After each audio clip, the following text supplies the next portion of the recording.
Assalamualaikum warahmatullahi wabarakatuh.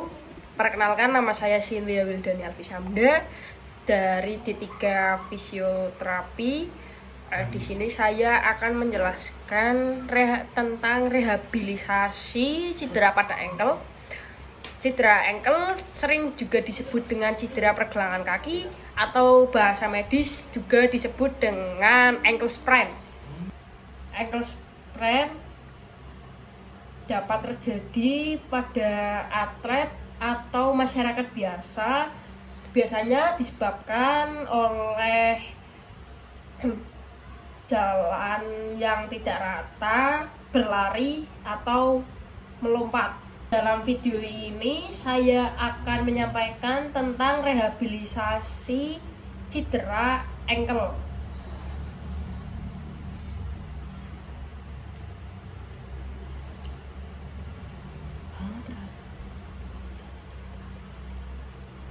Terhadap rehabilitasi dan latihan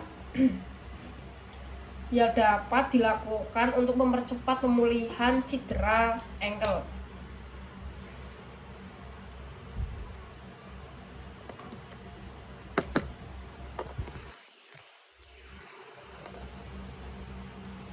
Cedera pergelangan kaki umumnya terjadi karena peregangan atau robekan pada ligamen.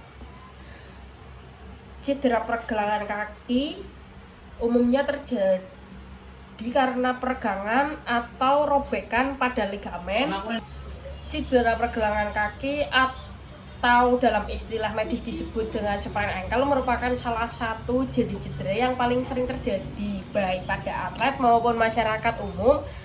Cedera dapat ditimbul akibat kesalahan langkah saat berlari, melompat, atau berjalan pada jalan yang tidak rata.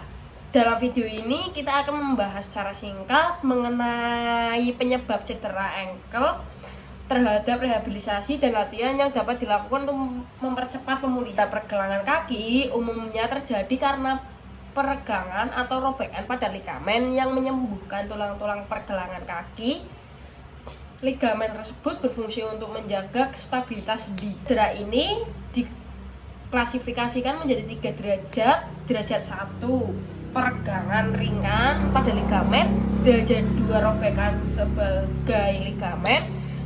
Yang derajat ketiga, robekan total pada ligamen. Gejala yang umumnya dirasakan antara lain pembengkakan, rasa nyeri, kemerahan, keterbatasan gerak, serta kesulitan dalam berjalan atau menopang beban tubuh. Rehabilitasi cedera pergelangan kaki dilakukan secara bertahap dan terbagi menjadi 3 fase utama.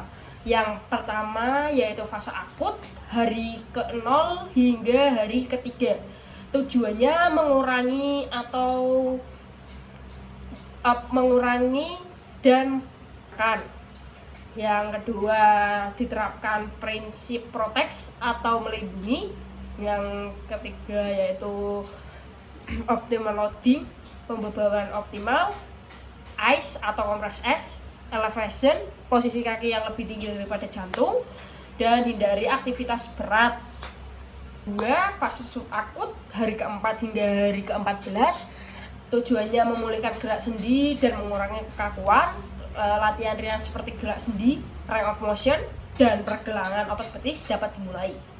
Kompres hangat dan digunakan jika bengkak mulai berkurang. Fase rehabilitasi ketiga yaitu minggu ke-2 hingga minggu ke-6. Yang pertama, fokus dan penguatan otot, peningkatan keseimbangan dan koordinasi. Diperlakukan latihan proprioceptif agar sendi kembali stabil dan tidak cedera kembali. Latihan rehabilitasi yang dapat dilakukan di rumah.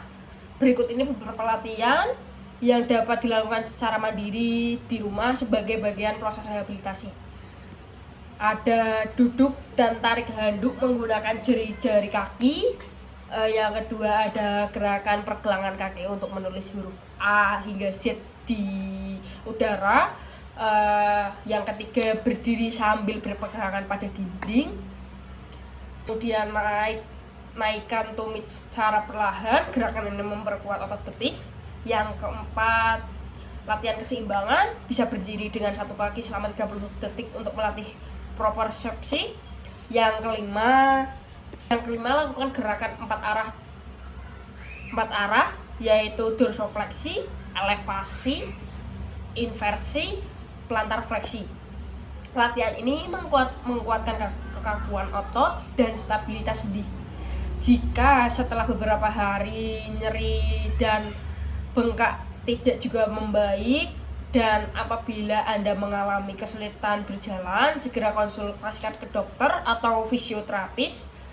Penanganan yang terlambat atau tidak tepat dapat menyebabkan gangguan kronis seperti instabilitas sendi atau cedera berulang. Jika Anda berobat ke fisioterapi akan membantu dengan intervensi manual, latihan terapi, dan program pemulihan yang disesuaikan dengan kondisi pasien. Cedera pergelangan kaki memang tampak sepele, namun jika tidak ditangani dengan tepat, bisa berdampak jangka panjang melalui rehabilitasi yang tepat. Anda dapat kembali beraktivitas secara normal dan tanpa keluhan.